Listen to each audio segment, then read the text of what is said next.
Hello guys, kumusta kayong lahat? Harry here from Pinoy Nomads. Ako po ay isang registered nurse na kasalukuyan pong nakatira dito sa California. Bali guys, 10 taon pa lang ako nag-abroad.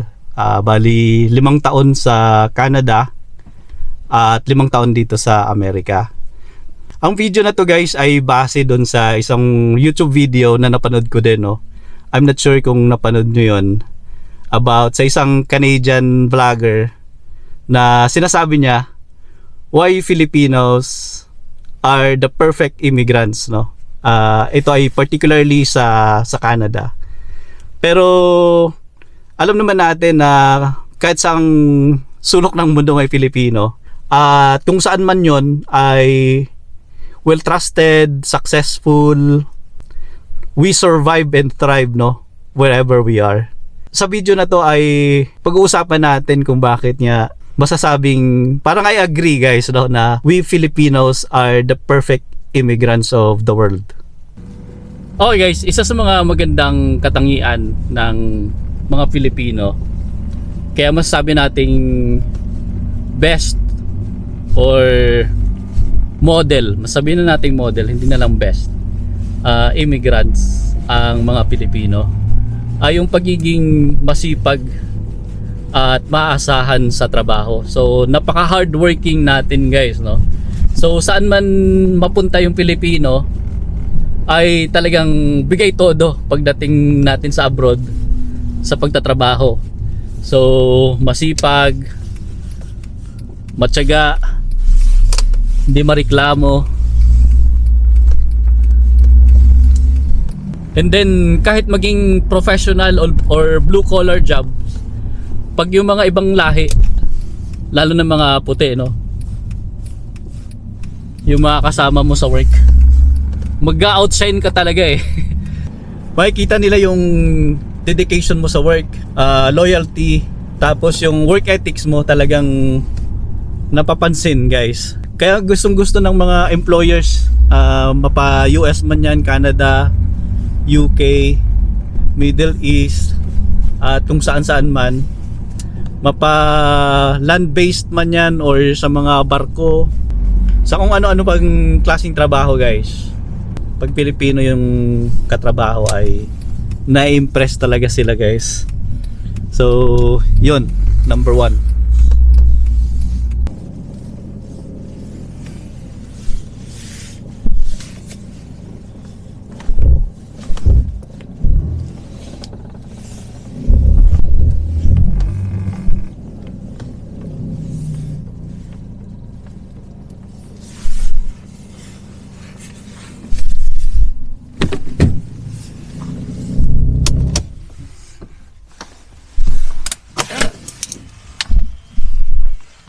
Ikalawang katangian guys ay marunong makisama kahit sa iba-ibang mga kultura. Iba-iba guys ang mga ugali ng mga tao dito sa abroad. Pero ang kagandahan sa mga Pilipino, marunong tayong mag-adjust. Respectful at hindi tayo palaaway, hindi tayo aggressive, passive tayo, sabi nga nila, non-confrontational, which is best, 'di ba? Dayuhan tayo sa isang lugar, matuto tayong rumispeto sa ibang tao, 'di ba? Yung parang hindi tayo nagmamataas, 'di ba? Kasi dayo lang tayo eh. So, yung iba kasi guys, nakatapak lang ng ng Amerika, Canada or na ibang bansa. Parang feeling nila sila na yung superior at gusto na nilang baguhin yung bansa na pinuntahan nila, which is very bad, no? Kasi kaya nga umalis ka doon sa bansa na pinanggalingan mo ay para mabago yung buhay mo. Ngayon, kung gagawin mo yung mga bagay na pangit doon sa lugar mo or pinanggalingan mo katulad ng ibang mga immigrants at dadalhin mo dito, eh masisira yung kultura ng bansa na pinuntahan mo. So yun, ang kagandahan nga natin sa mga Pilipino, adaptable tayo. So hindi natin pinipilit na baguhin yung kultura ng bansa na pinupuntahan nating mga Pinoy. Kaya gustong-gusto nila tayo guys. Sa mga puting mga kakilala ko guys, sabi nila Filipinos are easy to work with. Okay guys, thirdly is language proficiency. One of our biggest edge, guys, is the ability to communicate, lalong-lalo na English. So sabi nga nila, English is our second language, which give us our biggest edge, no, among the immigrants. Kasi kahit may accent tayo, able tayong makipag-communicate, mag-explain, mag-express sa mga Amerikano, sa mga Canadians. Yeah, naintindihan nila tayo, nagkakaintindihan tayo. We learn the language ng country na pinupuntahan natin. For example, sa Saudi, nag-aaral din mga, for example, yung mga nurses, engineers, IT professionals natin, nag-aaral mag-Arabic. So sa Japan, nag-aaral ng Nihongo. Sa Finland, nag-aaral ng Finnish language. Sa Germany, nag-aaral ng language nila.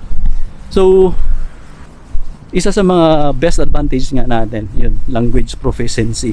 Saan man tayo mapunta sa mundo, ay pinipilit nating aralin yung language nila, which is great. Ika-apat, guys, ay Filipinos are family-oriented and law-abiding citizens. Isa, guys, sa mga hinahangaan ng mga ibang lahi sa mga Pilipino ay pagiging family-oriented. So priority ng mga Pilipino ang kanilang pamilya. Kaya nagsisikap, nagsasakripisyo. Kaya nga marami nagiging OFW, overseas workers. Kasi para maiahon sa kahirapan at maitaguyod yung pangailangan ng mga pamilya. Compared mo sa ibang kultura, guys, for example, Western countries, sa kanila ay masyadong independent, no, yung mga pamilya, no. So nuclear family, for example, pag 18 na sila, pwede na silang mag-move out at magkaroon ng sariling buhay. So sa mga Pilipino, marami na rin nagpa-practice ng gano'n, no. They promote independence, pero mostly ay sama-sama pa din, no, which is para sa akin stronger yung ganong family dynamics, kasi biruan mo 18 years old, papakawalan mo na, so baby pa yun, no. Para sa akin baby pa yung mga anak ko, mga 18 ng pag 18 pa lang, no, so hindi pa nila kaya. Pero it's really up to you, guys, no. Para sa akin, kung mas sama-sama yung family, nagtutulungan, mas stronger yung family pagka ganun. Tapos sa mga Pilipino, guys, ay we are law-abiding citizens, no. Karamihan, no, hindi naman lahat, may mga bad apples din. Siguro lahat naman siguro ng lahi ay may mga bad apples, pero majority sa atin ay pag nakakapunta tayo sa ibang lugar, ibang bansa, ay ano tayo, no, nakaka-amaze na sumusunod tayo sa batas. Hindi tayo pasaway, mababa yung crime rate ng sa mga Filipino communities dito, hindi mamamatay tao, hindi magnanakaw, na kikita nila na talagang sumusunod tayo sa batas, no. Kaya magandang example ang mga Pilipino as immigrant, no. Karamihan tayo ang victim, hindi tayo yung nambibiktima, no. Pero may mga incidents din na may mga Pilipinong pasaway, pero very minimal yun, no. So majority ay ibang lahi, no. So wag ko na lang banggitin, baka sabihin racist ako. Pero based on statistics, ang mga Filipino or Asians in general, very low yung criminal activities. Okay, guys, ikalimang katangian, kaya masasabi nating pwede tayo maging perfect immigrant dito sa ibang bansa, ay yung pagiging resilient natin kahit saan tayo ilagay. So tayo mga Pilipino, guys, ay sanay sa hirap. Kahit anong hamon ng buhay, ay talagang fight, di ba? Yes, proud Pinoy.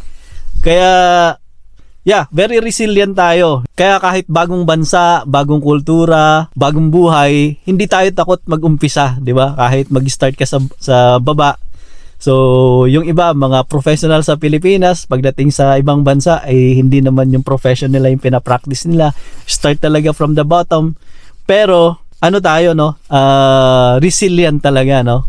Kaya nating magtiis, magtiyaga, at ang higit sa lahat, mayroon tayong faith in God, no, na talagang umaasa tayo na giginhawa yung buhay, na yung buhay natin na kung mahirap man ay someday, somehow, ay may awang Diyos na makakaraos at makakabangon tayo. So yun guys, isa yun sa mga exceptional qualifications talaga natin, being resilient. Sanay tayo sa mga bagyo, mga lindol sa Pilipinas, kung ano-ano yung mga unos at mga pati mga corruption, mga injustices sa Pilipinas, talagang na-adapt natin at na-absorb at nakapag-adjust tayo. So kaya pagdating natin sa ibang bansa, resilient talaga. So makikita mong kaya nating harapin kahit ano. So yun guys, isa sa mga best characteristics natin. Kaya kaya siguro sinasabi nila, nakikita nila. Ang totoo naman kasi guys, hindi naman tayo nagganon, sabi, kami ang perfect immigrant, kami ang ano. Ibang tao yung magsasabi sa iyo noon, no. Experience ko yun at experience ng maraming mga Pilipino. So nag-outshine talaga. Nakikita nila iba yung abilidad ng mga Pinoy. So hindi para i-down yung ibang lahi guys, pero yun, para maano lang talaga, no, ma-compare at masabi natin na iba talaga ang may dugong Pilipino. Dugong Pinoy kumbaga.